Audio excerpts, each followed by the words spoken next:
Time to collect sap is in the early spring, when the maple trees are still dormant and when the temperature hits 3 or 4 degrees above freezing.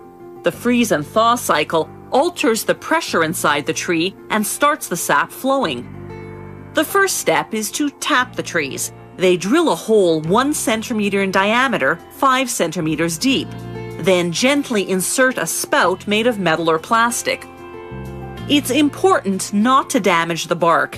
That not only harms the tree, but also lets air in the sap, which ruins the flavor. You don't see too many sap buckets around anymore. Today, sap is pumped through polyethylene tubes to larger collector tubes. Then into the pumping station. Sap is 97.5% water and only 2.5% sugar, so to transform the sap to syrup, they have to boil it down. It takes 40 liters of sap to make just 1 liter of syrup. When the tank fills up, the sap is automatically pumped to the sugar house into a stainless steel tank. The more advanced producers use a specialized machine that partially concentrates the sap by reverse osmosis.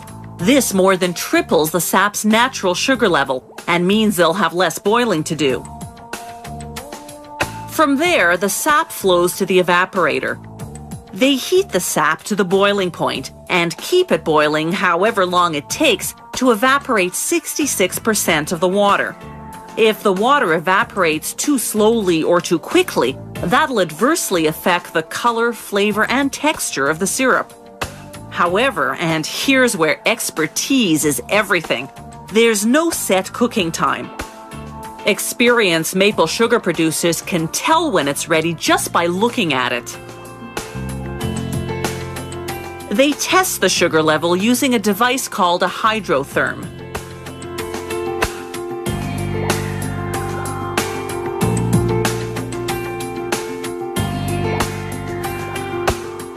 When the syrup is just right, they run it through a pressure filter to remove calcium residues and other impurities. They store the syrup in steam-cleaned barrels. The lab at the central warehouse tests a sample from each drum. Using sophisticated instruments, technicians classify the color from dark to extra light. They also assess the quality. Lower grade syrup is for industrial use, higher grade for the retail market. They pasteurize this syrup, then put it into huge stainless steel storage tanks. The tanks are vacuum sealed with a nitrogen barrier to preserve the flavor and color and to prevent fermentation. It also keeps the syrup from crystallizing.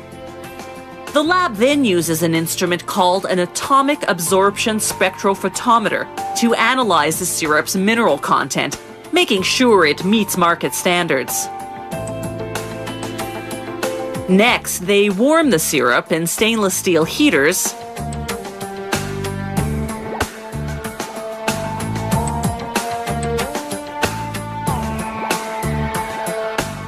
and run it through industrial-size filters.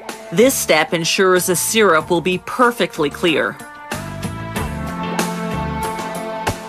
Then, just before bottling, they heat the syrup again, this time to 82 degrees Celsius. This not only sterilizes the bottles, but also guarantees the syrup will have a 4-year shelf life.